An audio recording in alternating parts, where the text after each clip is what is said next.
He is a 20-time Bassmaster Classic qualifier, a 2-time Bassmaster Angler of the Year. From Gunnersville, Alabama, the incomparable G-Man Gerald Swindle joins me this week on...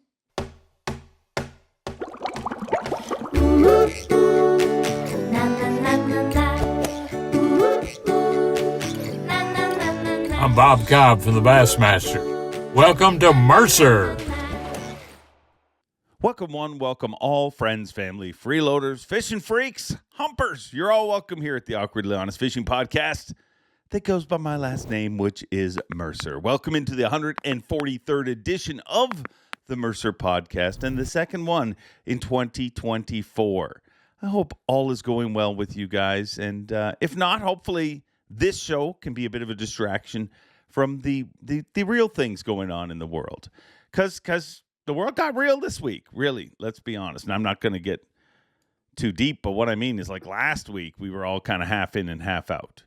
I mean, if you had kids, they were still out of school and you were still like, it's kind of festive, but it's kind of new year, new me. And now you're all in. So back at work and back to the grind, as they say. But as my wife always tells me, you don't have to, you get to. It's a good way of looking at things. Big announcement here today. But before we talk about the big announcement, I want to talk about you guys. You guys have built this show to what it is, and I thank you for that. I thank you for the support. As I always say, whether you're listening on YouTube, I mean, the time you take to like it, the time you take to make a comment, even if the comment is just a thumbs up, I thank you because that allows us to stroke the algorithm. And I appreciate you helping me stroke the algorithm because a happy algorithm is a happy podcast. And it's not just YouTube. Those of you listening on streaming services, I've never leaned on you guys a lot. But over the festive season, I was realizing we get an incredible amount of plays in streaming services, whether it be Apple Podcasts, Spotify. I mean, more people watch this show on streaming services than watch it on YouTube. Way more. But we don't have a lot of reviews. So do me a favor. Make sure you rate and review it. And that's it. I won't bug you for it for a little while anyways.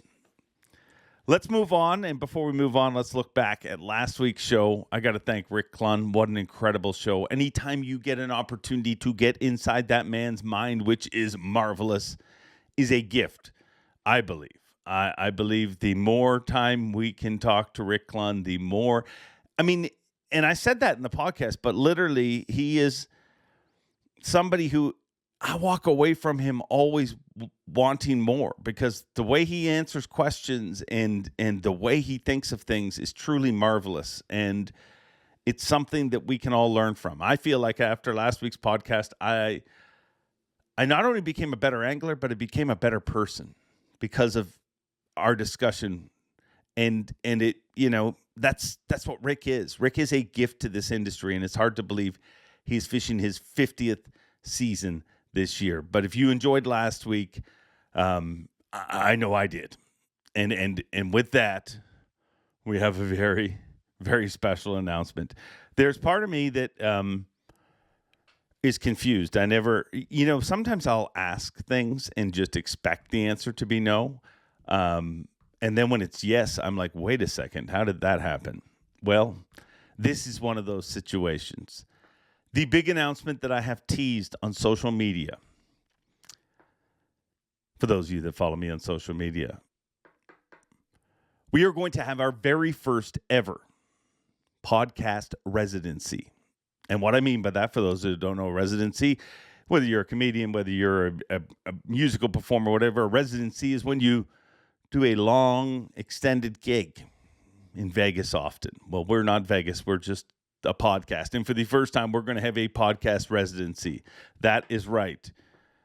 We're going to have each and every month of 2024, or until he gets sick of doing it,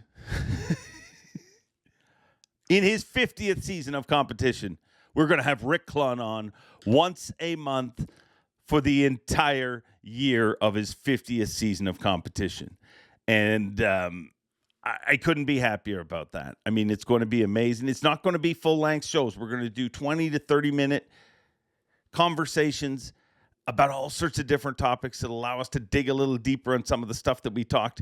We're going to get updates on how his season's going, how he's feeling, all of that. I mean, it's just going to be, and the rest of the show doesn't change. We're still going to have long form conversations with 4 guests a month. But at the first week of every single month, we will have the Clen Chronicles, or whatever name we come up with. Speaking of which, let's play the name game. You guys can help me name them. What should it be called? What should Rick Clen's residency on this podcast be called? If you have any ideas, let me know in the comments. But working title, let's call it Clen Chronicles. So the first week of every single month, we will be doing these Rick Clen in-depth conversations, and I'm excited about it. And more importantly, he's excited about it. I mean, for those of you that don't know, Rick doesn't do a lot of that kind of stuff. He's going to start doing a lot more of it, and he's going to be doing it here each and every month. And I think it's public, but it will be soon. Rick Clen is actually going to start a podcast. That's right. He is going to start his own podcast. We're going to help him get there, and you can count on him being here each and every month. First week of every month, we will have 20 to 30 minutes, and then we'll get into our regular guest of that week. And I couldn't be more excited about it. I hope you guys are too. So hopefully we can come up with a name. So, yeah, that's the big news, which I think is huge.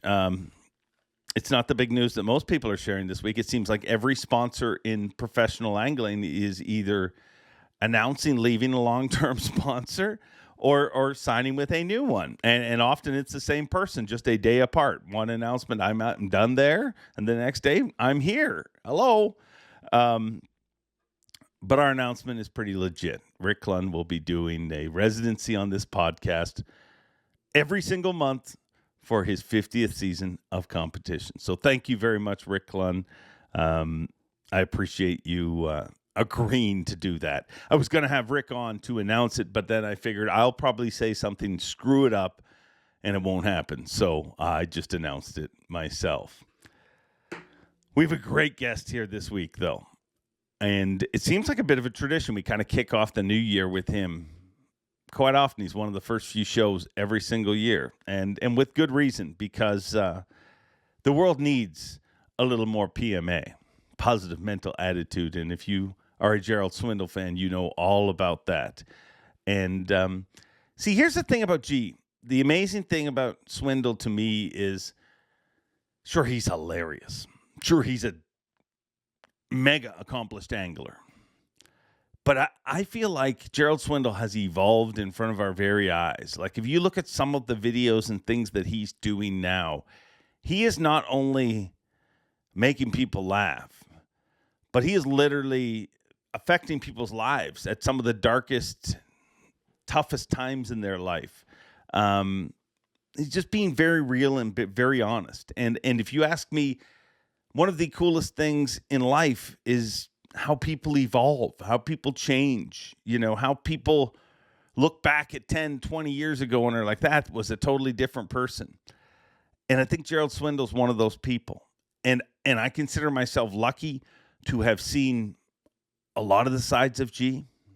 I mean, we all have different sides that you get to see, you don't get to see. I mean, in every walk of life, whatever your profession is. And G is an incredibly giving and caring person.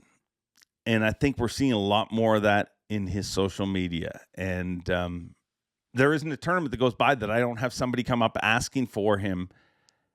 And then they break off into a story telling me about how he helped his family or how he did this or that. Well, thank you, G, for being the person you are. Thank you, G, for being this week's guest. And I think what you guys will find is this podcast, I always say it's just a conversation.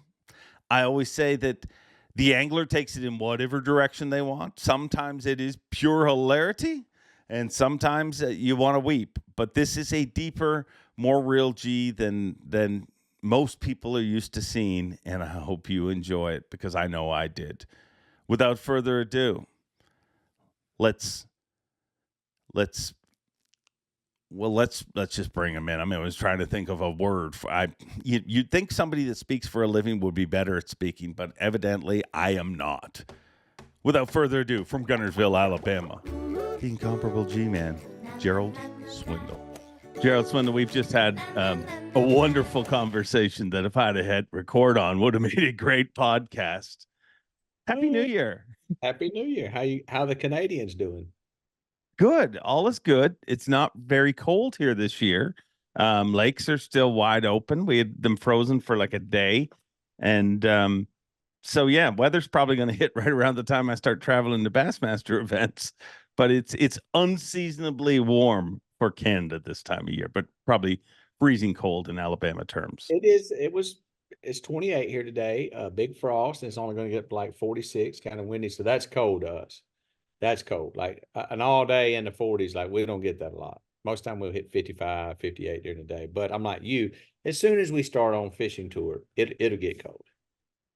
It's coming fast, dude. It'll be here very, very soon. Tell me about your holidays. What are the holidays like in the Swindle household? It's pretty hectic.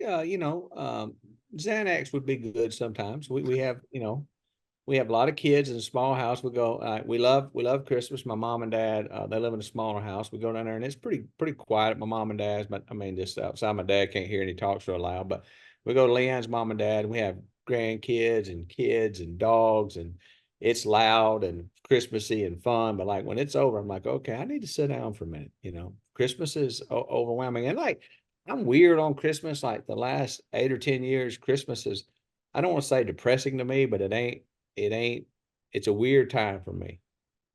Like I sit at Christmas and I think back when I was a kid and just getting a gift and how much it meant. And now you get to Christmas and it's so commercialized and it's not about, you really not about people anymore. It's about what I could get for Dave to outdo the next guy or this guy. And I'm like, you know what? I just kind of just miss that Christmas feeling where you just went in your mom's house, you could smell things cooking and it was the big hugs and you're just glad everybody was home. But now it's like Christmas around the world. You see people, it's just a rush. And I was telling Ian, and I'm like, Christmases are laid out where everything's on a schedule. I got to be here 11. We're going to be there from 11 to 12:30. We got to get to this house by 1. This one's baby mom. I got to come get the kids. So we got to be here by 3. And I'm like, I feel like Christmas is more than the elite schedule. So sometimes I just like a simple Christmas. So it's a weird time for me. I get that. It definitely is a little out of control. It's a little out of control. And funny enough, at our house, we bought the big gift at our house was a trip we're taking with our kids at the end of this month. And honestly, as a dad, there was part of me that was like, because there's a lot of kids would grow up and be like, well, yeah, if we're going on a trip, that's what we do. We're a family. Like, you know what I mean? Like they don't. I mean, I never looked at my parents and felt that, but they're so excited about that. But that to me made me feel good that they, experiences are what everyone remembers. I mean, I don't remember one good Christmas. Like, did you lose me? Hello? I mean, how come it worked fine when we weren't recording?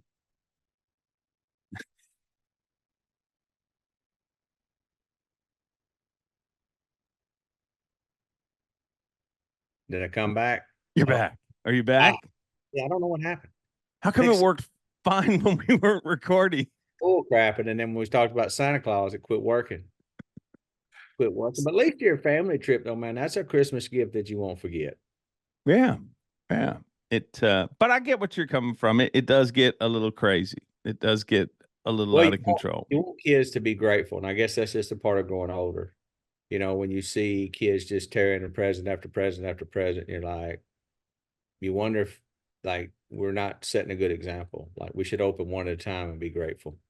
Yeah. Enjoy it. Because, I mean, I saw a video before Christmas that was floating around. I don't know if you saw it, but it was a father walking into like the living room. And it was like, they had 3 or 4 kids and there's piles of gifts. Like the entire floor is full of gifts. And he just walked in. He's like, what? So nobody got anything else? Like in the whole freaking world, we got all the Christmas gifts. They're all right here in our living room. And Yep. you do see people just burn through it. But so the fact that we're having this conversation, does this mean we're getting old, G? I Or I think why? I think we're older and wiser. I think our mindset of how we think. Because at 40, when I watch kids open presents like that, you're like, boy, they just having old big time. They just tearing stuff up. But at 53, 54, you're like, okay, are we leading a great example by not showing appreciation, not like one at a time and then saying, hey, thank you, grandma, or thank you, mama, for who bought this gift, because I think so many times it's all about Santa Claus. And I don't think Santa Claus should have to bring all the gifts. I think the mom and dad should bring some of the gifts, and then mom and dad should get the credit for it. Santa Claus is getting all the credit sometimes. Let's just let Santa be responsible for a couple of gifts. We'll be responsible. Mom and dad and grandma and grandpa will be responsible for the others. And then you can say thank you. Works for me. Just simple way of thinking, but I'm like, maybe we're doing it all wrong. I've just, over my years, man, that Christmas is a weird time. I get that. I get that. Well, Happy New Year. One of the greatest gifts I get is you. No, it really is, dude. Whether it's through a weigh-in. You can't take me back. Yeah, there's no refund. No, you have no idea the gift you are. Whether it's during a weigh-in, I'm like, things can get monotonous, and I look on that computer and I'm 3 away from G, and I'm like, we're gonna make it. Or like, when we shoot a podcast, we don't have a plan. Like before we started this, you're like, what is their topic? And I'm like, nothing. Perfect. It's nothing inside the industry. It's nothing but good. We can't just be too bad. Where is fishing at in today? Like, how well are we growing? Where are we going? Where do you see it in 5 years? I mean, you have the different view on that stage than any other angler, because you look at every crowd, you read every face, you work every sports show. Where does Dave Mercer, the face of bass fishing, think we're headed in 5 years? We headed in a good direction, mediocre direction? I think we're headed in a good direction in many, many ways. I think that in the history of mankind, the one thing that wins throughout the world is youth. Youth always wins. So when you have if we had a sport, and not too many years ago, there was people worried that there'd be no youth involved in this sport. Well, now there's more youth involved than ever before. So I think that is a good thing. I think the growing pains that we've kind of faced going there, I don't know that having a 500 boat team or, high school championship, I don't know that makes people want to be tournament anglers. No, There might be as many of them leaving that are like, I'm never, ever doing that again. Well, you hear, I mean, it happens. So you wonder, like, we built it so fast, like with the youth, like, what do we do now? Do we go back in and reconstruct and say, hey, we got the participation, but we got to get control of it. We got to figure out how to channel this and how to be cautious of the lake where we go, and the kids and their time and their parents, because all parents want their kids to do something in life, to be successful at something or participate, whether it's t-ball, soccer, whatever, volleyball. You want your kids to participate if they want to. So we got parents that want their kids to participate. We just got to figure out now, or is it the best experience for them? Where do you think the fishing world is going to be in 5 years, 10 years? I think we're going in. I'm right there with you. We have some really good positive direction, but I also think we're building some roadblocks that we're going to have to at least be mindful of. That maybe we're creating things that there's no direction. When I say that, like, I talk to sponsors who are getting proposals from high school kids that won their high school tournaments. They're asking for $25,000, $50,000, and $75,000. I'm like, so we got them fishing, but we didn't tell them nothing. So we're going to eventually have to figure out, now that we've got them on the water, how can we educate them through a classroom setting to say, what's your next step in fishing?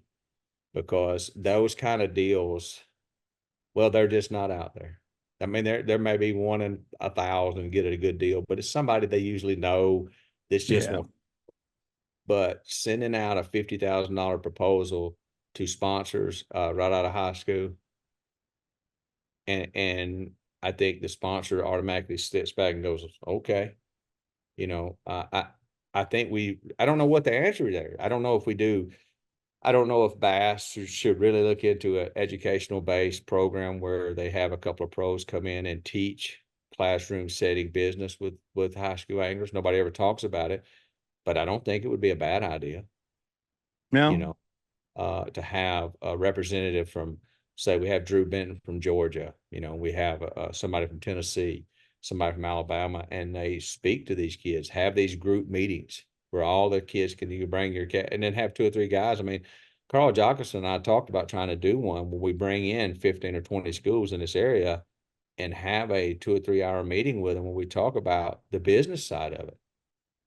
Once you are successful here, guys, what's your next step? Because just saying that you caught them, that's not going to last. There's going to be a winner starting in February, or before that in January, the open start. There's going to be a winner of a national event every other weekend. Yeah. So where do we differentiate? Where do we make this kid's business plan? Because I want to see them stay in it, but I see the road right now to stay in it is pretty slippery. Well, but let me ask you this, because I do agree. I think a course like that would be great. Clearly, a course like that is needed. Not just for kids. I mean, there's people on the Elite Series that clearly need that said course. But let's reverse engineer this. Where did you learn what to ask sponsors? Because I don't believe there was a course. Wouldn't nobody tell you anything. That was what was so frustrating. The people that I was even the closest to, they wasn't going to breathe a word about nothing. They didn't want you to know what anybody made, and you just didn't know. So you kind of just fumble your way through it. Literally just fumble your way through it to try to figure out what's the guideline. And it's unfortunate because I probably missed a lot of sponsors because I didn't know what to do. I didn't know what to ask for. I didn't have any idea. So I think by educating at least a base platform of what is a starting out salary, what do you try to work to, what is a long-term sponsorship look like, not a short-term. So to me, it was a lot of trial and error. I can remember going in some of these meetings, Dave, and being so intimidated because I didn't know jack, dude. I didn't go to college. I didn't know nothing about marketing. And I would just sit there and listen, like whatever, and just trying to make the right play to like, okay, where do I need to be without being overpriced? And then a lot of times you'd walk out and go, well, I went too cheap. But sometimes I just wanted my foot in the door.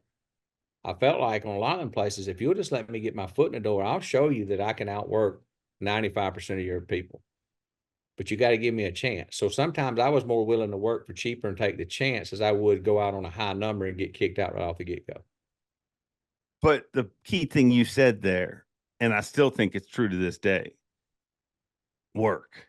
You were willing to work. Like, I feel, I mean, that fallacy, that belief that one day, I'm going to win this big tournament and all of this is going to show up. Yeah. If you were willing to work, you can capitalize on different opportunities that are brought your way through the industry.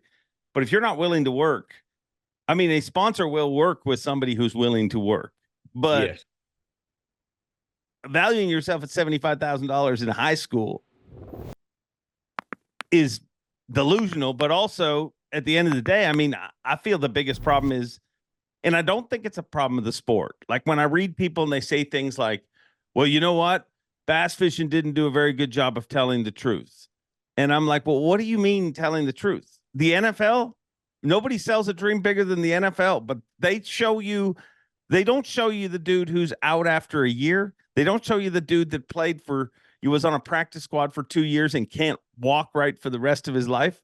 They show you Patrick Mahomes win the Super Bowl. They show you the successful one, not the failure. It's what every single sport in the world does. I mean, for that, and some of them are bigger. I get it. You make it to NASCAR, you're probably living pretty good, even if you don't win. Yeah. But fishing just isn't that sport. I think that's the weird reality that nobody talks about. Like, my answer to all of it is this. Like, I think courses and everything help, but there's just not enough people that watch tournament fishing. I mean, at the end of the day, like, if we had the viewership of an NFL game, like, why do NFL players make more than other sports? Well, because that league makes more. It's got more eyeballs. Hockey players play more games, but they get paid less. But they get paid more if more people watch. Right. So I mean, I think that's where we're at in fishing. I mean, I think that's why when you look at the top guys in the sport and see what their overall following is on the social channels, they're pretty much all, the legit ones are pretty much close to the same. Why? Because that's all the people that's watching. Yeah. You got to be creative outside of that to get new people to follow your page, or you got to buy them. And I think you see that in the cap of the sport. Once you get there, you're like, okay, this is where we're at now. Could it get better? Yeah. I mean, I'm thinking with more insight, but like maybe live. I don't have all the answers, but I think it's not going to grow at a pace where people think. I don't think we're going to go out next year and say, Dave, we've quadrupled the numbers. We got 40 million people watching fishing. No, we're going to get it at a snail's pace. We're going to gain 100 to 200,000 a year overall watching is the best I think we could hope for. But the difference is there may be 40,000 fans in the stand at NASCAR, but when they leave there, they don't go buy a Goodyear and a set of brake shoes that Dale Jr. was running. But there may be 20,000 in the classic stands watching the final weigh-in, and whoever wins, if they were throwing a Rapala DT6, they going to sell a buttload of them, because those people are going to walk out of there or click on their phone right then to Tackle Warehouse, and they're going to start ordering bait. So I think the difference is our fan base is smaller, but they have deeper pockets in what they love to do. Because you don't have to buy anything to be a NASCAR fan, a T-shirt.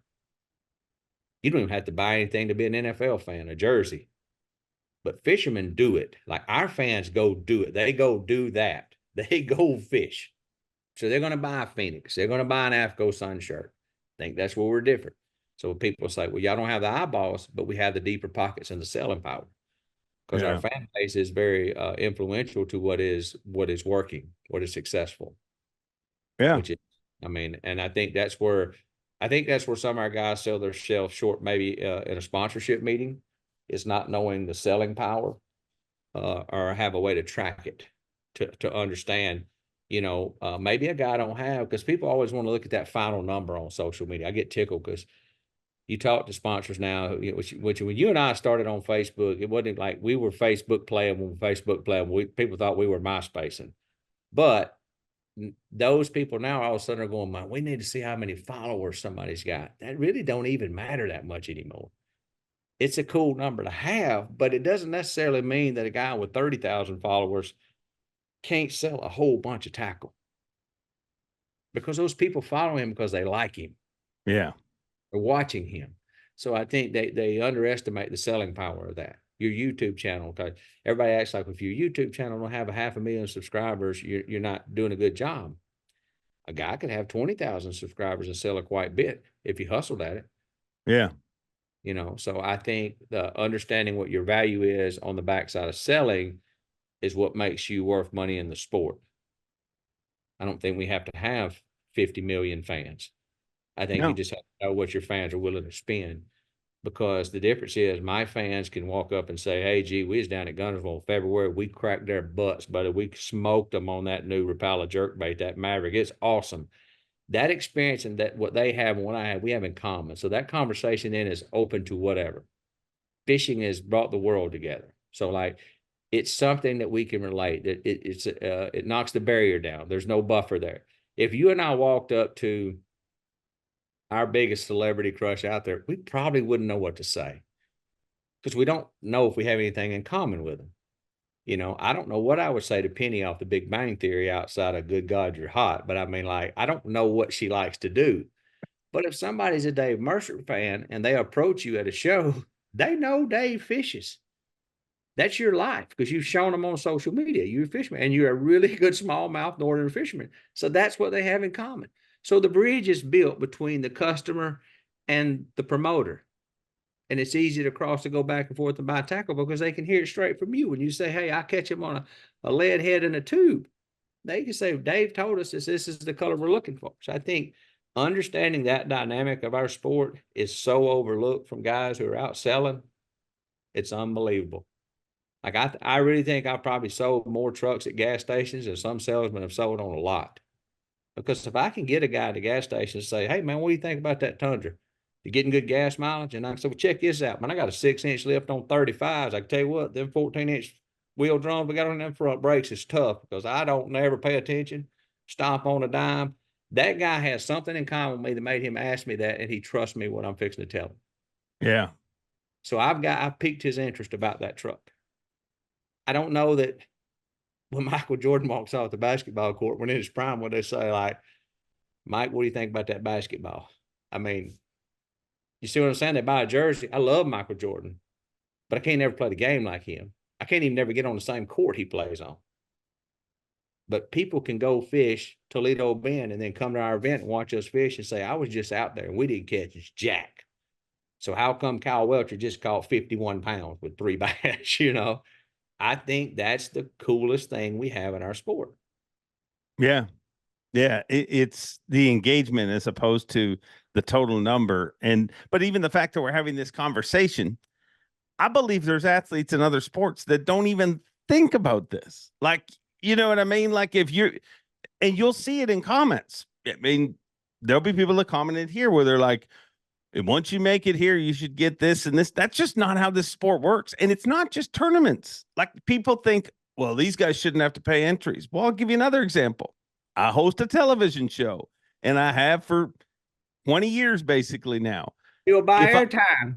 Exactly. If I hosted a golf show, a football show, a skiing show, they just insert a photography show, the networks would buy it. But in the fishing world, I buy my airtime just like every other fishing show host in the world does. It's just how it works. Why is fishing like that? People just get bent out of shape. We're always going to pay an entry. And I still think that paying an entry is not necessarily a bad thing because you get the best of everybody. One of the things that I was most alarmed about when I went to MLF was the no entry.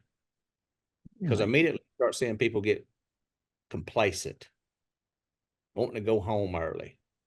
They ain't caught them by the third quarter. They just kind of give up. That never happens in an elite when you drop $5,000. You cat clawing down to the bitter end. So I think you get the best of the athlete when he has a vested interest. Good point. I'm not saying that I agree with the number or amount paid. That's not even in my discussion. I'm just saying, if me and you are playing cards and there's not even 2 dimes on the table or a running bet, then you just play whatever. It don't matter. Just call, whatever. But if there's $10 on there, you play like you care. So if I'm going to compete against the best in the world, I want them to be 100%. I think everybody should go in and play like they care. It makes the league better. It makes the show better to watch. Yeah, nobody mails it in. I mean, you watch the final week, not to use another NFL example, but I will, but the final week of the regular season, it's not fun because every team that's in contention is sitting their players. You know what I mean? And that was one of the negatives that you have to go through it to see it. But I think that was one of the things that MLF themselves didn't realize would happen. You know, all of a sudden it worked great as a TV show when there was 22 guys or however many it was. But when you had 80 guys and they were tour level guys, they're not playing to make a TV show. And when they get safe, they stay safe. You know, they protect water, and that becomes a really boring product. And the complacency is there. And I think by me fishing around the younger guys in the Elite Series and all that, I think it's making me a better fisherman. You know, I do. Doesn't mean I'm going to win 9 events, but I think by people pushing you to get better and giving you 100%, the people around them will rise to that occasion. They will rise to that competition level, which in 5 years from now makes a better bass product on TV, because everybody's learned to give 110% every day, which pushes the numbers, which pushes the century belts, which pushes some of the most exciting ways that Dave can MC, because everybody has pushed themselves to make magic. When you don't have anything in the game, you just fight, well, I'm out this week. I didn't catch him in the first quarter. I'll just kind of hang tight back here and do whatever. I just don't think I see it in college bowl games, man. You look at what happened to Florida State. They got guys that sit the bowl game out because they didn't want to lose out on the draft or get hurt. When they lose 60-6 or 60-3. And I'm like, it was kind of unfair. It wasn't a good game to watch. The fans didn't get what they want. You know, it's because there wasn't nothing on the line. To them, it's just a bowl game. There was no championship, and the only thing they had to lose was money, which that's a whole different discussion. But I'm like watching that, and I'm going, this don't make bowl games fun to watch. Yeah, that system has definitely screwed up bowl games. And whatever the money is they're paying them, that's not good. Like, it changes things. So fishing, I think, needs that entry fee to pay and play a little bit. And of course, there's like, well, no other sport pays entry fees, but NASCAR has to have $6 million cars. Okay, so now I got $6 million in entry fees. Y'all rather pay that or pay you $45,000? Because that's what they have to have the race. You see what I'm saying? They might have an entry fee technically, but they have to have so much more money to get in the game. It's an entry fee. They can just call it something different. But when you got to have all them cars and all them crews, you paying to play. So I don't know. I think that's something that we have to pass down to the younger generation, though, in high school. We want them kids to give 110%, to give it all they got. Even if the field is oversized or whatever, they feel like they're out, you have to be vested in some way. And I think Bass has done a good job of that when people are here and they see what the stage can be and where it can go, you get vested. I think to some of the older guys, that's probably what pisses them off when they see young guys do really dumb crap, like not respecting the league or not doing something. Like, that's just like me and you said, maybe we're just getting old, because maybe 20 years ago that didn't bother me. But when I see somebody do something on the stage is super disrespectful to the league or to you or to Chase, I'm probably wrong in that, but it kind of pisses me off. I'm like, dude, this is our home. This is it. Like it or not, we can get behind the scenes and bitch all you want to. But when the public's watching, this is your stage. This is as big as it gets. And if everybody felt that way, I mean, that ultimately, at the end of the day, if everybody, like, something I've got in the routine of saying to people when they bring up the negatives, which, boy, they have brought up the negatives in the last 6 months of everything on earth. And I hate the whole, oh, well, being negative is being real. Yeah, it's being real. There's stuff that needs to be talked about, but there's also an unrealistic perception out there. Yeah. Like, if you hadn't and if you haven't figured it out by now, when you're not a high school angler, you're fishing the elites. I just am in the routine of telling people, well, so what have you done to grow it?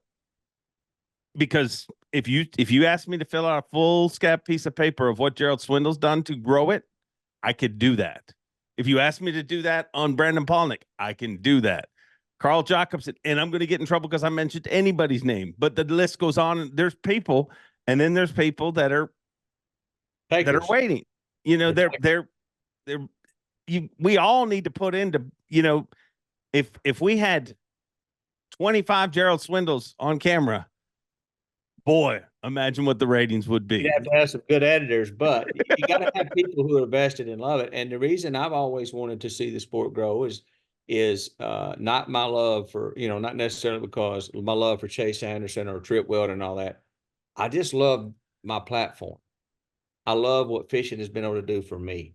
So why wouldn't you want it to grow? Like, I have a hard time when somebody says, man, this is just bull crap over here. That Chase ought to just pay us $20 million just to show up and blah, blah, blah. And I'm like, dude, I am the prime example, Dave. And I probably shouldn't say this. I'm probably going to get in trouble.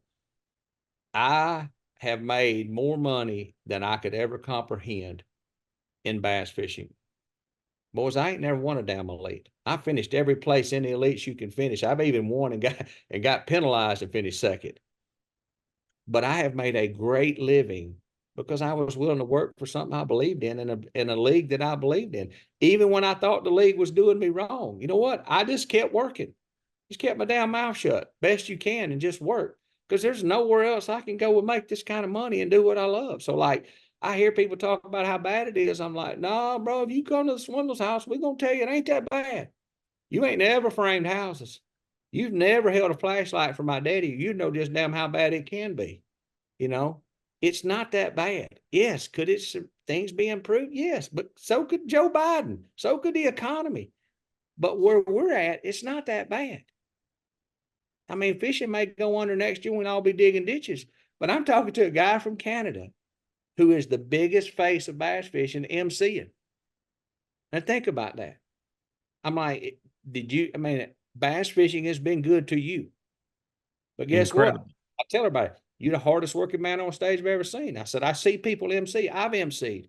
You can't compete with it. The guy just don't show up and do a 2-hour job and goes home. He's prepped before he gets here. So bass fishing has provided Dave Mercer for a platform and a great avenue to make money. Now, what you do with it, that's up to you, Dave Mercer. You know, that's what I want to tell these guys. What you having a top 10 and all that, that's good. It's what you do with it that falls back on you. So what's different now? Because when you started, I mean, did you have the same feelings that we're hearing from a lot of these young guys feeling like? I didn't, man. I didn't. When I was that young, I wasn't sitting around kicking rocks with Guido Hidman going, boy, his entry fee's just too high, man. And I know what everybody said, man, these entry fees are high. They are. But guys, when I was paying them, I made $10 an hour framing houses. Well, any of y'all, most of y'all's been to college, get your pen and pad out and start figuring that up. Now, our entry fee was $1,500 to $1,800. I was making $10 an hour and didn't have any sponsors. It felt like $50,000. But I wasn't complaining. I'd go fishing, come home. I'd work 7 days a week, 12 hours a day. Whatever it took, I was going to swing out hammered. I made enough money to get back. I never looked at the league and said, y'all are just doing this to me. I always was a guy to say, hey, I'm the one that saddled up on this horse and I'm going to ride it.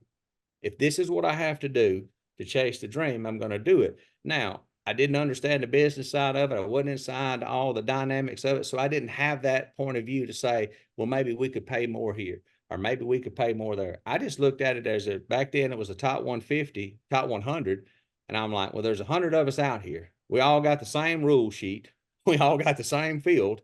All I got to do is figure out how to beat these guys in a way to make money. That's it. So whatever it come down to, I was like, I'm just going to hustle my way through it. But now that there's a lot more education in the program, there's a lot more insight, and guys seem to want to find a reason to complain instead of reason to excel. And I promise you, if we want to sit around and write reasons to complain, I can run out of Leanne's paper around here. But when you start trying to write reasons to excel, you got to think about it. And it just comes down to what you want in life. You know, there's 2 or 3 kind of people. There's people who want to and people who talk about it a lot. So I'm just telling all you young kids out there, if you think it's tough to make it right now, it is. It is very tough. But I can show you a bus load of kids. It was looked like it's going to be NFL players and got all hurt in college and never made it. So life ain't going to get you there every day. It ain't going to be a free ride. You can make it. You can make it. But you're going to have to be creative. You're going to have to just push forward, even when it don't make any sense. Tell my nephew that all the time. You got to work when it don't even make any sense. Just work. Be the guy when somebody says, man, we can't really afford to pay you this year. The budget's tight. Say, man, I'll make you a deal. You know how many sponsorships I've signed with the same line? I said, I'll make you a deal. You sign me. Let me work a year. You don't owe me a dime. If we get to the end of the year and I could prove that I was worth more than I said I was going to be worth, and you're happy with what I said, would you pay me then? You know how many of them said, yeah. I'd work that year for free. I'd give you one on the books just to show you that, hey, and you know what it come to? It come to relationships that never ended, because the people are like, man, this guy, he went out on a limb. You know, not many guys are going to do that. I hear guys say, man, if I ain't going to pay maybe 10,000, I ain't doing it. Okay. But that 10,000 could have led into 100,000. Did you ever think about that? You know, not all sponsorships start out at the top. They don't. I mean, I've watched Kyle Welcher just peck away at it. You know, you think when Kyle Welcher come out here that he was making what he is now? No. He was just getting a low mailbox check. But guess what? AOY, lots of top 10s, a lot of great YouTubes. Guess what? Kyle Welcher's working his way in the business world. It's just that simple. You know, when you said people say it's not easy to make it, I don't think it ever was. You know what I mean? Like, I never, ever looked at, when I was a kid sitting on my knees in the living room watching the Bassmaster on TuneIn, I never looked at Denny Brower. I never looked at Basil Bacon. I never looked at any of them and said, well, they took the easy route in life. that's part of, I mean, it's never been easy. Never. And them guys wouldn't back then. I love Denny and Shirley, and I love Guido. And Guido him and his wife was one of the first people to really be nice to me. Like, but they didn't owe me nothing. They wasn't going to tell me what I ought to make on sponsorship. They wasn't introducing me to people. Back then it's still what it is now. It's pretty much dog eat dog. Get in where you fit in. But it's like, I didn't think they had an easy route. I admired them, but I was coming after what they was making. I mean, I just think that's just the nature of any competitive sport. How much of this do you think is real, and how much of this do you think is, and I'm going to get railed on this podcast because we've been very pro bass, and people will be like, well, he's a hired hand, of course he's saying that. But there's also part of me that just thinks like, it's also the first time in history that there is a benefit to being negative, to being that guy who is. Yeah, it gets a lot of attention and clicks. And unfortunately, a lot of these companies now are just looking at how many clicks his YouTube gets. Can his YouTube get a lot of clicks? Are they negative clicks or are they positive clicks? Which one sells more? Which one is a better fan base? Which one? My wife made a comment to me, and she's never really said, it was back in November. I made a video hunting in Kansas called the Rusty Gate. And it was nobody in camp got up and went hunting that morning. It was extremely cold. Deer hadn't been moving, and my wife was with me, and I got up and left way before daylight, drove out there because I really went to find that smell. Like, she didn't even know, because she was like, your deer ain't moving. Why are you? And but I had something on my mind. And we did the video, and it was super fortunate. People received it well. And I think between TikTok and Facebook, it's got through, almost 6 million views. And she said, you know what I like about this video? And I thought she was going to be like, yeah, you look good in it. And you did. She said, you didn't say anything negative. And she said, I'm just so tired of social negative and fishing. She said, everything you turn on, people want to be negative. She said, so I think this is a true site that you just don't have to be negative to get clicks. But I think sometimes it's the easiest clicks. Yeah. You can get on and bash people and get clicks. And I'm sure somebody's going to probably say that to you, that the only reason we talk good about bass is because we're both fishing in bass and and I'm like, I think if truth be known, I could write a pretty good storyline about how I've been mistreated at bass at times when I felt like I had been mistreated. So don't think it's always had the red rug rolled out for me, but I still love the shield and the people, like what I do. So I don't think I've had any special treatment to make me sit here on this podcast with you and say, oh, it's all about BASS. I can just say they provided me with the biggest playing field to make my living. And I respect the fact that they do that. That video you talked about, one of my favorite videos you've ever done, but it also speaks to me, dude. I feel like you have, I think it's your job as a person to continuously evolve. I think, I feel that way about myself. I feel like the version of me from 10 years ago, I should be embarrassed of today if I've grown as a person. But when I look at what you've done, and I think it gets so, people that are around it see it, but dude, you have evolved from the funny dude who just makes you laugh to, man, you really touch people's lives with videos like that. Was that when did that start happening for you? And was it a conscious decision, or no, it's just you as a person? It was me as a person evolving. And I think when I started talking about PMA, was after I lost my brother and I struggled. So I'm like, I got to figure out how to get out of this. I really worked at it, and it became almost an outlet for me to talk about it. So when I first did seminars on trying not to be negative, trying to find the good in everything, it really wasn't as much for the person in the room to hear as it was for me to hear myself say it. It was almost like a healing that, hey, I got to be a better person, because I don't like who I was last year. I don't like the guy that seemed mad and negative. So it just kind of happened as accident. And then people just kept coming up and going, hey man, it was just overwhelming. And then the more I talked about it, and then now it's just like, it's been the weirdest change in life, Dave, because you and I both like to laugh. And I love making people laugh. Me making people smile sometimes, that's the biggest high ever. And I don't go out to practice it. I don't know what I'm gonna say. I just like seeing people smile because I know we can all have, no matter who you are, you can have some crappy days. So like Yeah. sometimes laughter's good, but some of the things that's happened to Leanne and I, and being able to see it when people come back to you and talk to you about it. And a lot of times, man, it's just therapy for me. It's it. It's just some way I have to express myself because my mind races. And that day I smelt that smell when my brother was living, I just never forgot it. And I knew the year before that I had smelt that smell at that gate. And I knew it was a frosty morning. And that morning when it frosted, I didn't give a damn if I even had my bow with me. I was going to that gate before daylight just to see. So like I'm a little bit, maybe call me weird, like that I think that way. And when I was there, I was like, I'm just gonna make the video, and because I think so many times in life it helps to know that me and you have something in common. Like maybe we in the struggle bus together. We like to, like, if I just know my buddy's going through a bunch of crap with me, like he got some uncles on meth too, and I'm like, we in the same boat. It's a comforting to know that you have, everybody's life's not perfect. So by sometimes just opening my mouth, I don't know. Sometimes when I talk, I don't even know what's going to come out. I know sometimes what I feel and what I see now is different. And I see a lot of what you say that I want to be a better person. I look when I lay down, I'm like, man, I just really want to try to do good. And I can't, man. Like sometimes I'm telling you, I'm horrible. Like I get at the gas station, I'm like, people just piss me off. Like I just come in and I'm like, I don't want to be that dude. But I can tell all other men like this, just because you have one of those moments, don't make you a bad dad or a bad son. You're just human. We just got to acknowledge it and say, okay, she got the best of me at the gas pump today. She pissed me off. I ain't gonna let it happen again. I said, as long as you acknowledge it, we winning.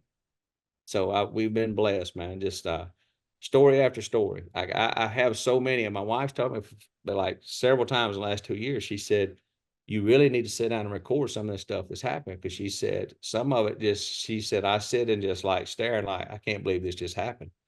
That how people are affected by just a simple PMA or just needing a hug.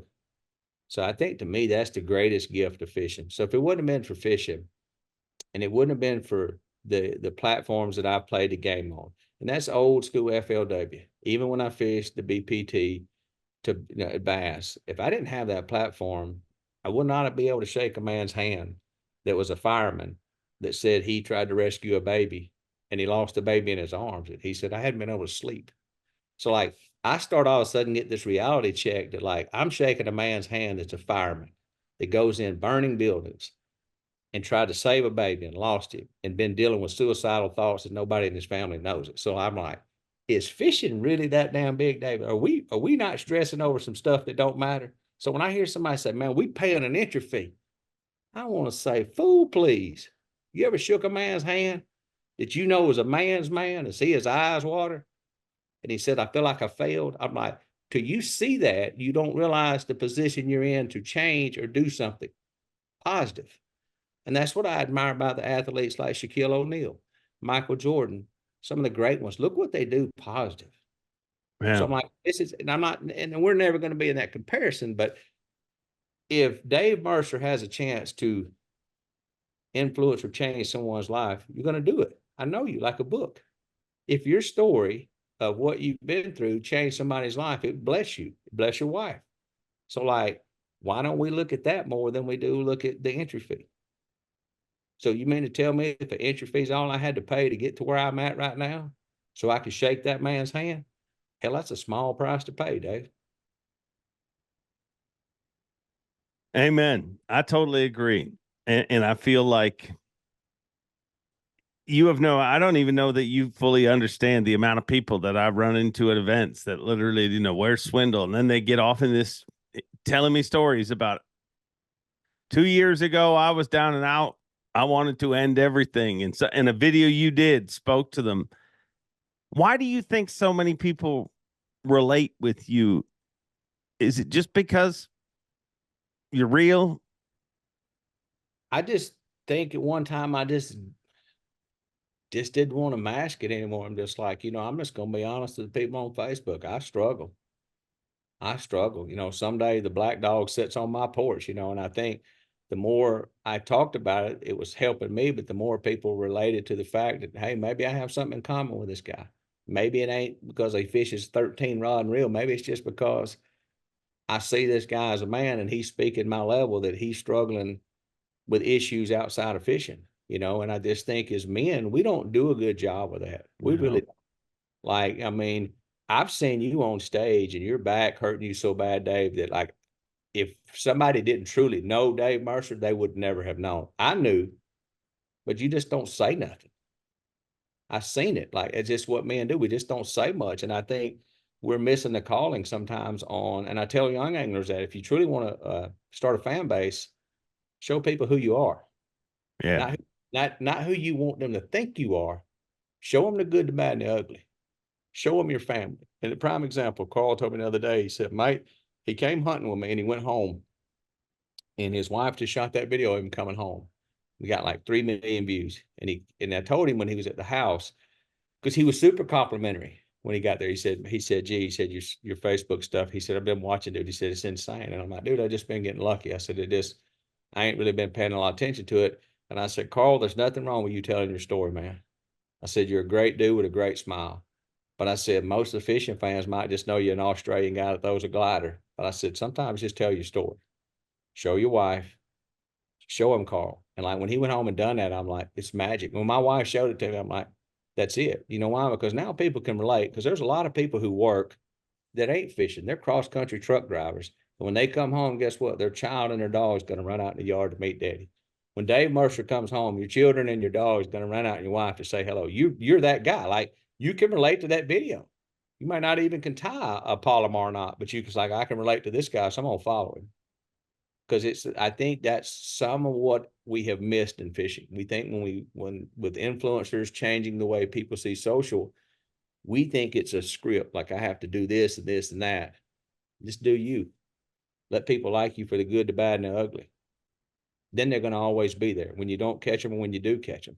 And when they open up the show, the lions are going to be there to meet you. Why? Because they have something in common with you. They've been that. I think when people know that there's other people that struggle, it's a relief. Because if you just look at social, it looks like everybody having a good life. Yeah. Beautiful sunset pictures and just makeup perfect. And there's me and Lulu in here working in the office in her sweatpants, hat on, crooked, beard all messed up. And I was like, shit, I ain't gonna change. I'm just gonna make a video like this. But I think real, and Carl and I talked about this, I think real and raw is the new polished. 100%. Just let people know who you are. Then they won't be disappointed. So the young guys out there, you like, well, I don't know what to post. Just start telling your story. Raising so many people like Matt Robinson, it's because they can relate to him. They got an uncle with a mullet. They think it's kind of funny, and he can catch him, but he's real. It's just there's no question of who he is.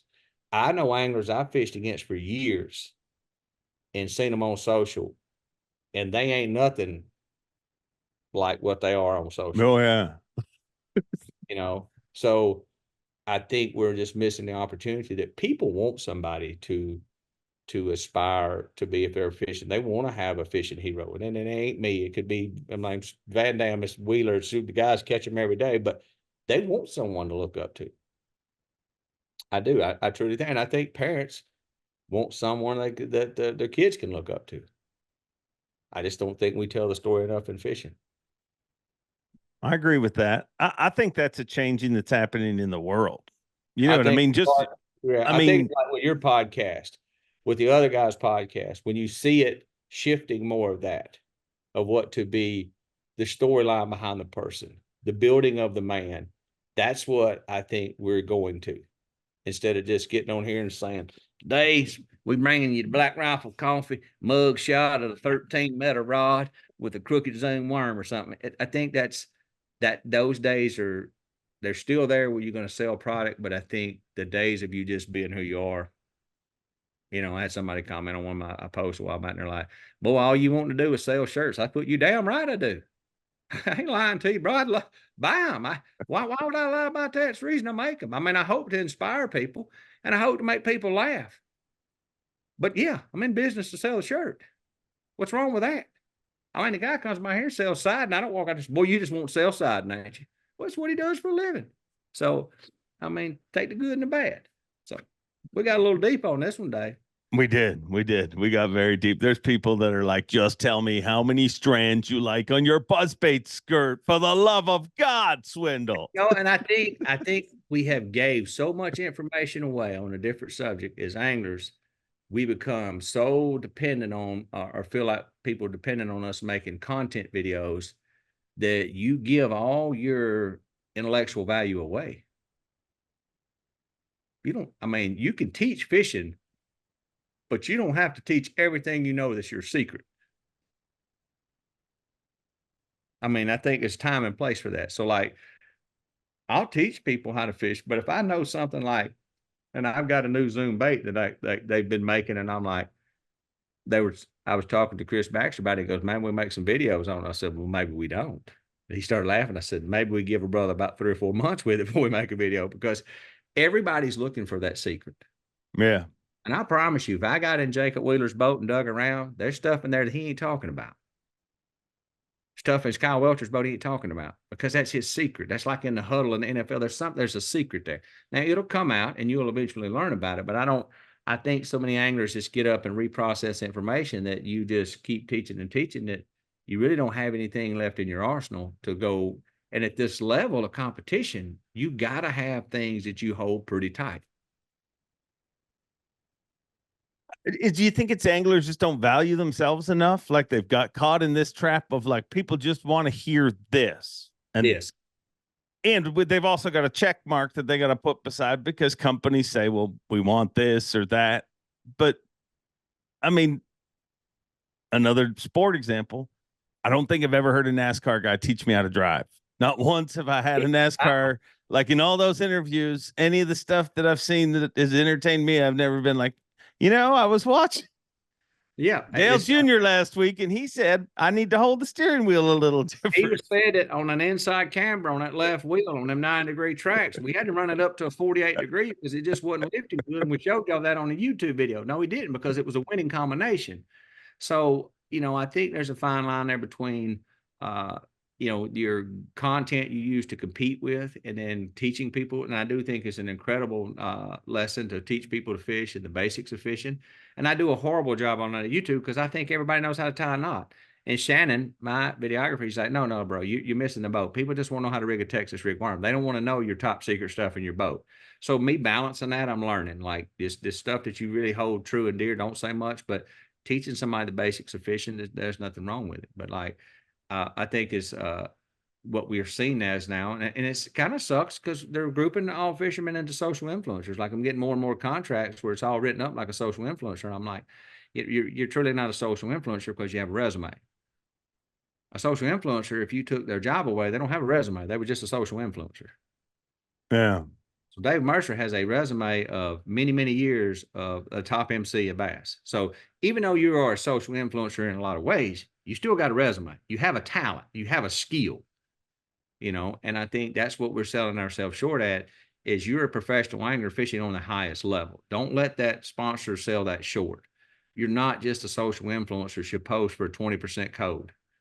You got to stand your ground and say, hey, I've qualified to be here, and I'm aspiring to be the top level. So I do have somewhat of a talent or a resume. And I know that's going to like piss some people off, but it is what it is. Like, I mean, I split through social. There's some great social people out there, but at the end of the day, what is the resume? Well, some people, it's pretty easy to see what the resume is. That really looks good in a bikini. It's mad that I don't. I mean, I've actually thought about it, like told Lynn, it keeps getting colder. These butthole pictures don't seem that bad. You know what I mean? Like, just kidding. But I'm just saying, I think fishermen, we have to stand on that to say, hey, we're participating in a sport that requires a level of skill and talent.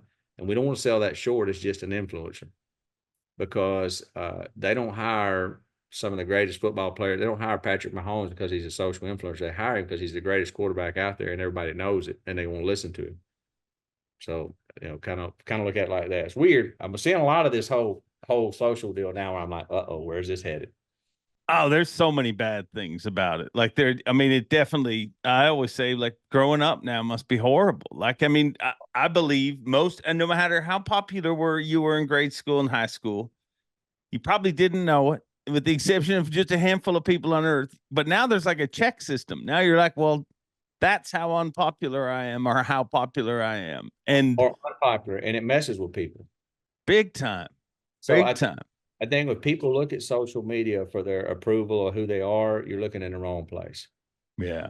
If Yeah. you're looking there for checks or blue checks or some type of status that like this is, don't, man, look in the mirror. Look at your family, look at your wife, look at your kids, look at the blessings. Don't look at Instagram because that crap's half times a lie anyway. It's fake a lot. I'll tell you at over Christmas, one of my favorite things about the holidays is that you actually get time to just do stupid stuff you would never do and never plan. But one day I was on social media on Instagram, and these are fine people, but I mean, there's a lot of filters out there nowadays. Well, I literally just went from people, and they're in the fishing industry, they use filters. And I started taking videos of myself with the same filter. Yeah. Gee, I am a beautiful, beautiful man. Beautiful. If I put this filter on, I get eyelashes. No gray in your beard. You just, oh Lord, look like a but, lumberjack. but I'm like, what are people thinking? Like, I'm not gonna. This filter's so strong that when you meet the people in person, you'd be like, I don't know that person. Feel like, man, he must just got out of rehab or something. He's locked up. So like those filters, and what is a shame is it's teaching our children to try to be something they're not. Yeah. It's a little sad, but it's the world we live in. So don't let any of those social channels like define you. Use them for what they are and enjoy them. And social channels can be great, man. They can be super good for you. But they can also be bad if you depend on them for your solidification every day. Yeah. It's not real life. No. It's not. I mean, because if everything in real life goes bad, not one thing on social media is going to make you feel good about it. Like if the real problems happen at home, divorce, whatever, you're not going to be like, well, let me get on the Twitter here and I'll feel better about myself. Yeah, I have a bunch of people on Twitter get divorced today too. No, you're not going to see that. You're All going to right. see everybody's doing something good today. We've been very deep in this podcast, Swindle. So I'm going to leave the deepness for a second. Something people say about you all the time, that weekly basis. That dude right there, he could have been a stand-up comedian. Are you ever going to do it? Man, you know who wants me to go on tour with him if I ever retire is Zach Russian. Oh, I'd go to that show. And his show is good, dude. It's not for children, but it is good. But he told me, he said, bro, you got to come. I was like, man, making people laugh's always been fun. And the way my mind races, it would be fun. I think you've done some touring, you've done some comedy. It is fun, man. But now it's a lot of pressure too. I mean, you can bomb at it. So like, I do enjoy making people laugh, but I mean, I wouldn't get cold being a stand-up comedian, would you? No. I get canceled, but I wouldn't get cold. Well, that's the problem. I don't like the pro fishing world is not ready for it. Like I feel like, I mean, dude, what makes the base of comedy, any kind of comedy, it's the shock. Like that's, if you think of every joke that's ever made you laugh, it's like they paint the picture, we're going in this direction, and then it's the exact opposite. So I don't think the fishing world is like, it'd be hard to be a comic in the fishing world now. I mean, how many times have you got in trouble, G? Oh, several enough. I've learned like you just got to be really careful. So, and I've told Zach Russian that in our conversation because he's asked me about sponsors and stuff. I'm like, bro, you can't do it. In your world, the shock factor in your jokes is what packs the arena. That's why people buy the tickets. And I said, in a corporate world, when you have a resume and you have this professional fishing talent, you're held to different standards. So you can't just say all that because the judgment's going to be passed 3 times as hard. And stand-up comedy is one thing I love about Chappelle. He's brilliant, but he ain't always making everybody happy, somebody mad. Yeah. But he's funny. Very funny. Very, Yeah. very funny. So I think you Um, and I about pushed the limits. Well, me and you and Matt Robinson, we've about stretched the bar as high as old Lisa and Chris is gonna let that bar get. oh, I believe. I don't think Matt's done yet. Give him time. Give him time. I mean, Matt has hardly, and this is not an insult, but Matt hasn't won yet. You know what I mean? Like, what? Wait till the drug of a little success gets in that man. Woo! Let him hold the trophy at Tulsa and watch what happens. Woo! But Who are you? again, he's really him. You know Yeah. what I mean? Like you said earlier, you need to be who you are. Like if Brandon Palnick tomorrow said, I'm going to be Matt Robertson, everybody would look at that and be like, what is wrong with you? And vice versa. If Matt Robertson tried to be Brandon Palnick, be who you are. Brandon's Brandon because when you watch him, he truly is exactly who he says he is. He's Yeah. quiet, reserved in a lot of ways. He's a fighting tiger in another way. He's a father. He's a gentleman. He's a competitor. But like it never changes. Brandon Palaniuk wins the classic. He's probably going to fall down on his knees and weep. If Yeah. Matt Robinson wins the classic, he's liable to drink liquor out of Chris Bose's shoe. I don't know. But you know what? If he does win it, you know who I want? I want to be there. You know why? Because I don't know what's going to happen. I want to be there. I'm working the show, but I can promise you, if Matt Robinson or one of my boys have got a chance to win, I'm going to leave that way and I'm going over there. Because you like that element of surprise of like, you don't know how this guy's going to react. Do you think the fishing world is a little bit too reserved at times? I think so. But I think it's just the demographic. It's the age and a lot of children. And, I see why it has to be that way. But I think sometimes it could loosen up a little bit. But I understand sometimes when you loosen it up some, it never stops. So I kind of see why they probably keep a cap on it. They do keep a cap on things you don't even think are offensive.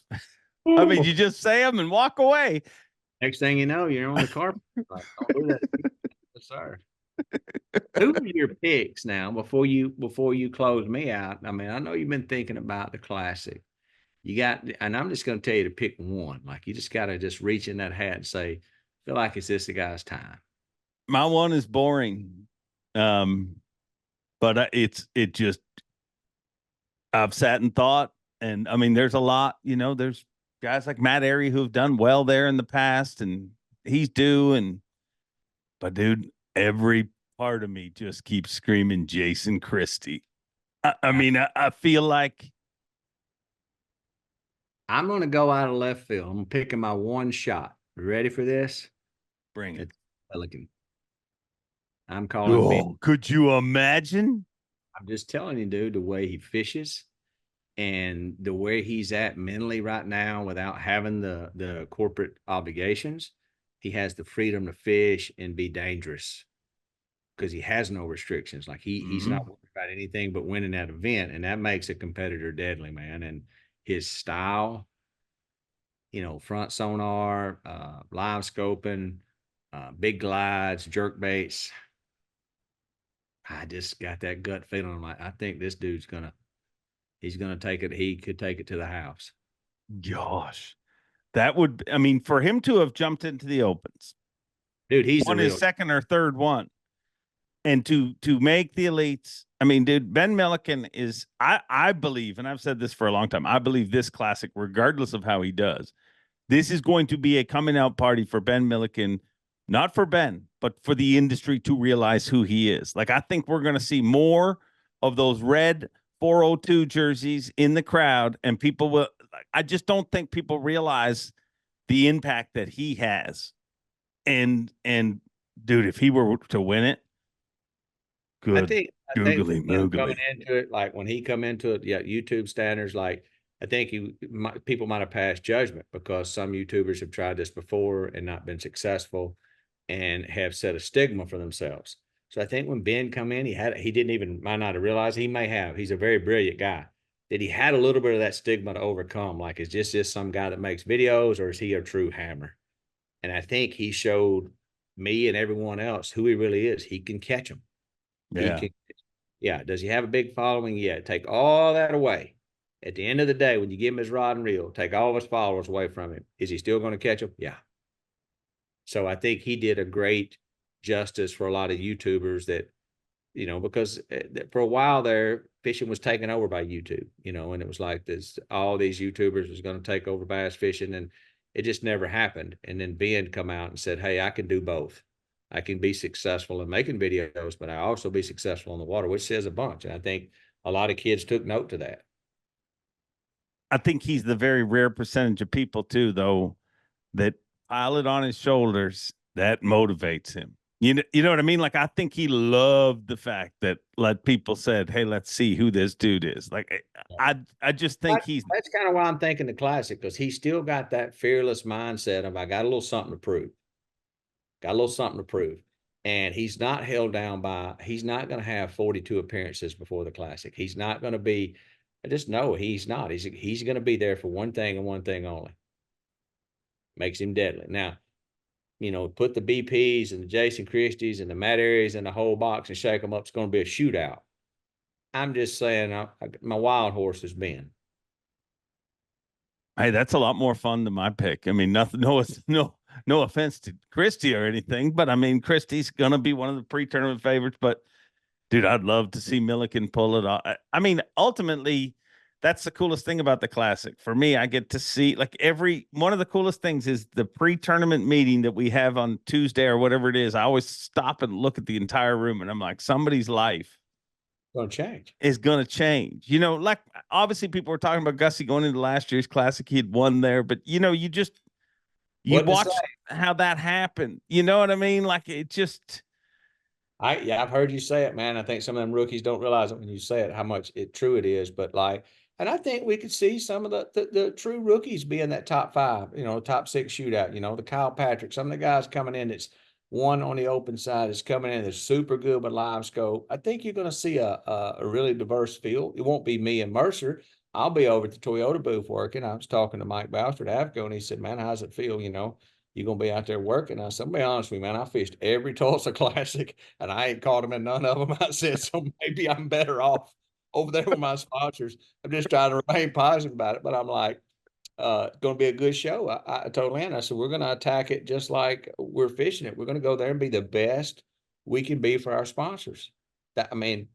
If I can't be on that stage, I want everybody to listen to this podcast to come to every booth I'm at. Come see me. Come get a picture with Lulu, myself, shake hands.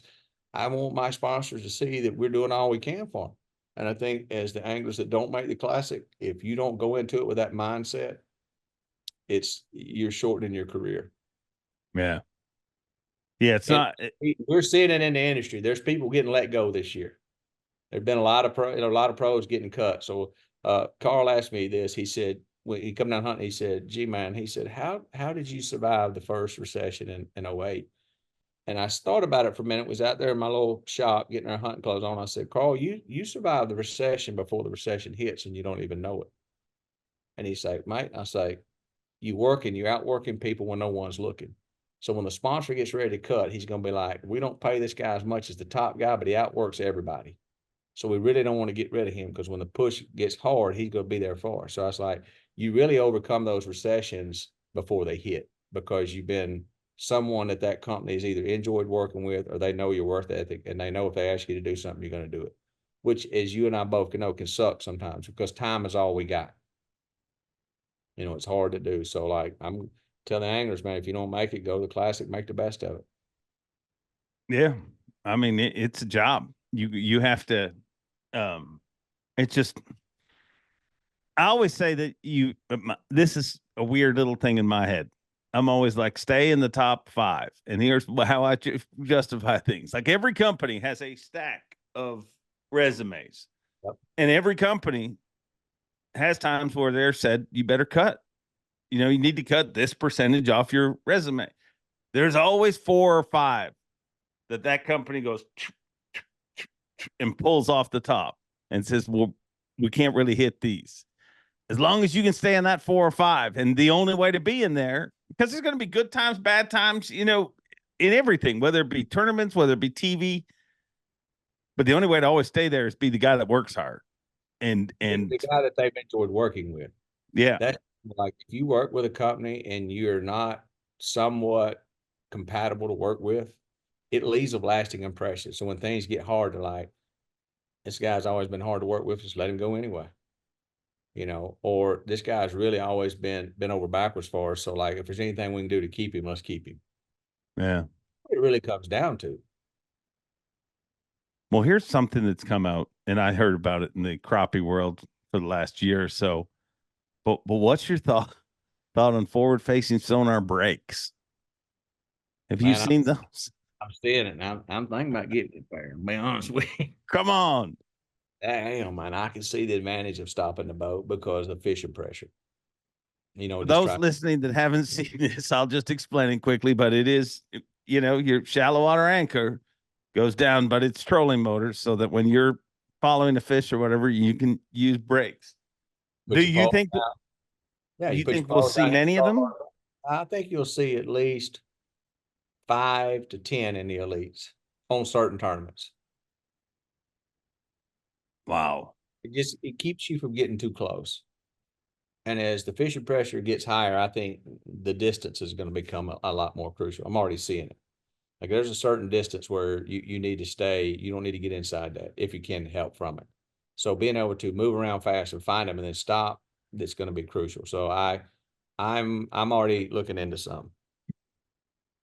So if people hated tournament fishermen for pricing it out of the game or whatever, I mean, adding 2 more trolling motors to your boat doesn't make it any cheaper.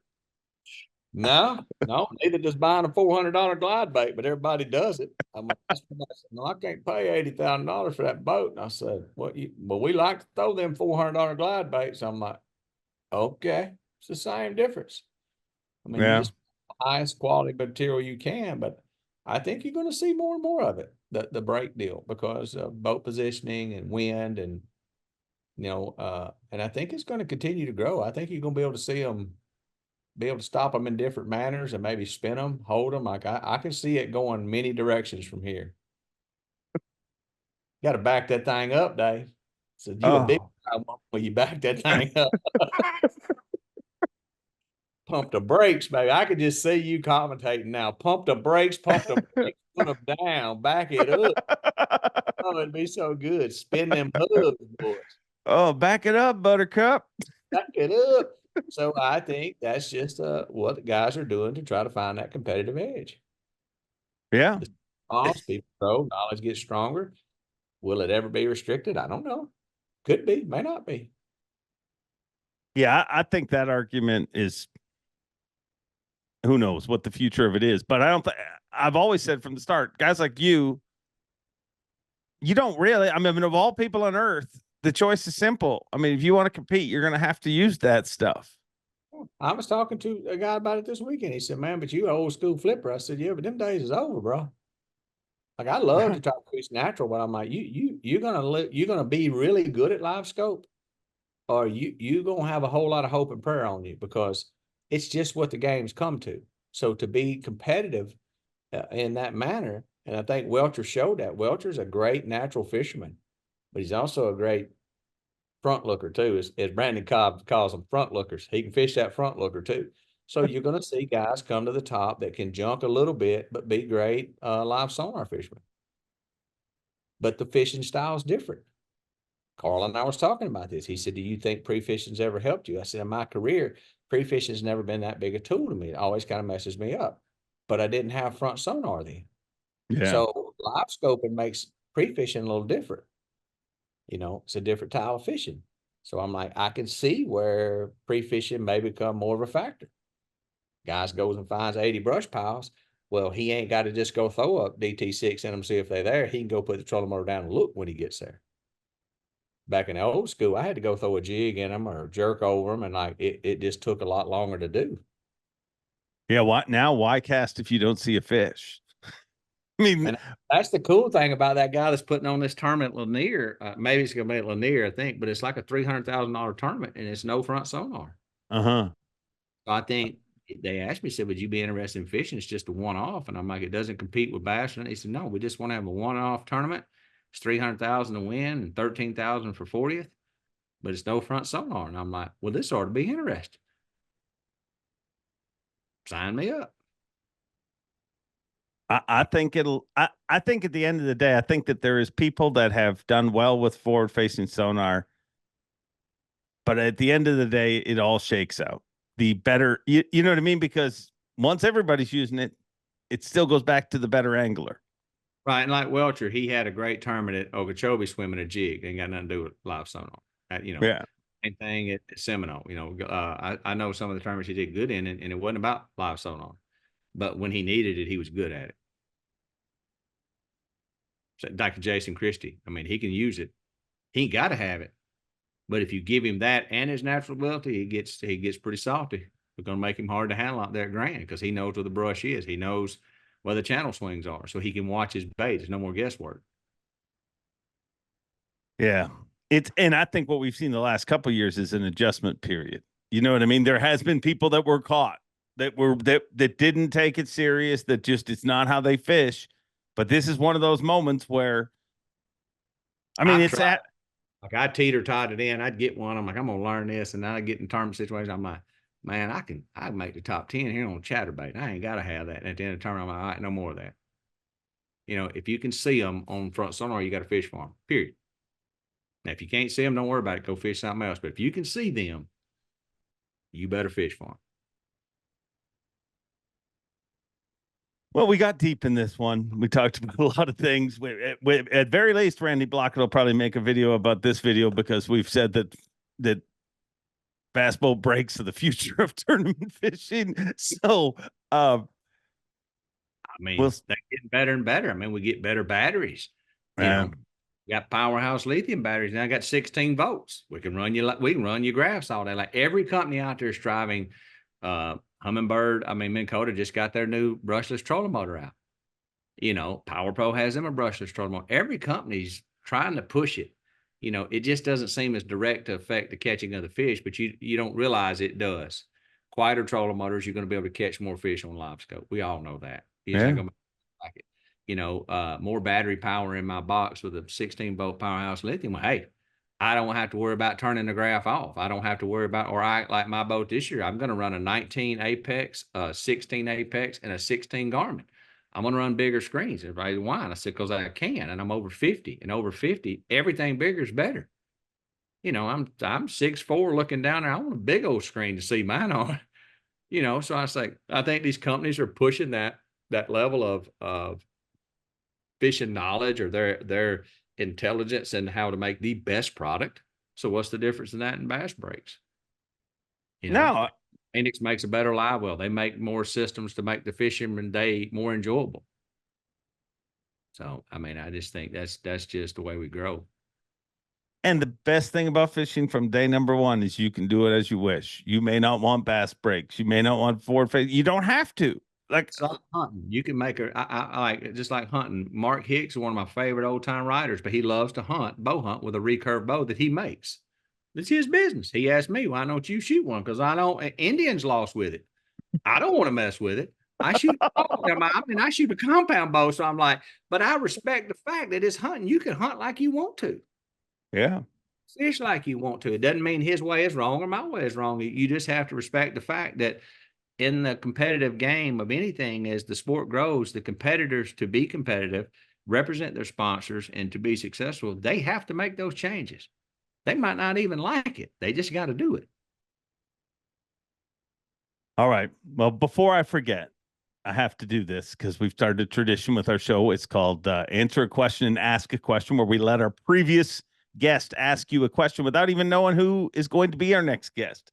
So our previous guest to you was the legendary Mr. Rick Clun, and his question was a simple one, but obviously very deep. It's never as simple as it seems with Rick, but it's straight up. He didn't know who this was going to be with, but his question to you is, are you happy? God, that's a good one. And yes, I can answer to Rick Clun. Where I'm at in my career and in my mindset, Rick, I am happy. Now, it took me getting older to find that true happiness, like what makes me happy. But yes, Rick, I am happy. I'm a lot happier when Rick's wife comes to the tournaments, but I'm happy. We all are. We all are. When do you think you said it took a lot older? So when do you think the switch happened for you? Uh, it's been in the last 4 to 5 years when I started realizing that you can't change everything. You can't do things that's out of your control. Just be happy, be a part of the things that you can contribute in and do what you can and let the loose ends drag, but find that happiness. What makes me happy, if practicing 9 hours a day is what makes me happy, that's what I'm going to do. If, not talking about politics or whatever else in fishing makes me happy, then that's what I'm going to do. I'm going to choose to try to remain happy because that's the key to life success is, are we enjoying it? If you was miserable every day on that stage, it would be a long work weekend for Dave Mercer. But there's a big piece of you that enjoy it and you're still happy, even though there's a lot of, and I know there's a lot of political BS that goes on behind that stage. It makes your job tough. But at the end of the day, you still love it. You I just have love to it. keep that out. Yeah, I love every bit of it, dude. I just ignore all the political stuff and do What I'm my trying to do. job. Get in the plate of nine and just grin like, I ain't got my 9 pounds, but hell, I'm happy. All right. So, second part of this, you get to ask our next guest a question. Any question, nothing's off the table. It can be fishing, non-fishing. Give me a question. What have you done to better professional fishing? It's a good one. Has your contribution been to the sport? That's a good one. All right. That's a good one. Um, the best thing about our conversations, dude, is like we started, this is a show about nothing, but it always becomes something, and it's always different. Like if you look at all the podcasts that you've done with me now, I love doing them with you, but everyone's different. Like some of them are pure hilarity. This one, I almost cried a few times. I mean, it's like an emotional roller coaster, but I think that's above what all life else, is. it's real. Is that not what life is? An Yeah. emotional, it'd be a roller coaster, emotional roller coaster from raising a family to dealing with world issues, whatever you do. It's an emotional roller coaster. So we just ride it. We just hold our hands up like, here we go, So I try to see thyself going through life doing that, and not putting your head down, going, oh God, we're gonna die, because it's just too easy to look at the world and say how bad it is, and so many anglers do it. But trust me, we could be in a lot worse place than we are in fishing right now. It ain't great, and the economy's going backwards a little bit, but it could be worse. Way worse. We're in a good part of the world where we have to worry about how me and Rick talked about this, but how trivial the sport is. Like, wow, you caught the 5 biggest bass today. Like, Yeah. would you really just like the fact that we get stressed out about that is pretty good because there's a lot of people with a lot worse things going We on. should emotionally celebrate it when we are successful, but we also should celebrate the facts that we're still there doing it and try not to let it become something we worship, that fishing is our worship, that's all we want to do is, I think that's what I'm balancing is love it, go 100% into it. But when you step away from it, I still have a life, of some level doing something else. Dude, my life's better because you're part of it, and I thank you for I will doing this. see you at the Classic, and I'm hoping that you have me on. I know they're going to have you doing something. So, Well, I'm going to see you before the Classic. yeah, I'm going to win those two tournaments. We got two small club tournaments. I plan on winning. I figure if I'm going to win my first one, I ought to just win it with like 131 pounds or something. There's something stupid where they can't say anything else about it. I'm all for it. I'm all for it. I'd love to see it happen, and I I know win. it will happen. I win. You and I'll both go out on the dock at Toledo and do the polar plunge in our underwear. How about that? That's a bet. Deal. If you And win, we will 100% do that.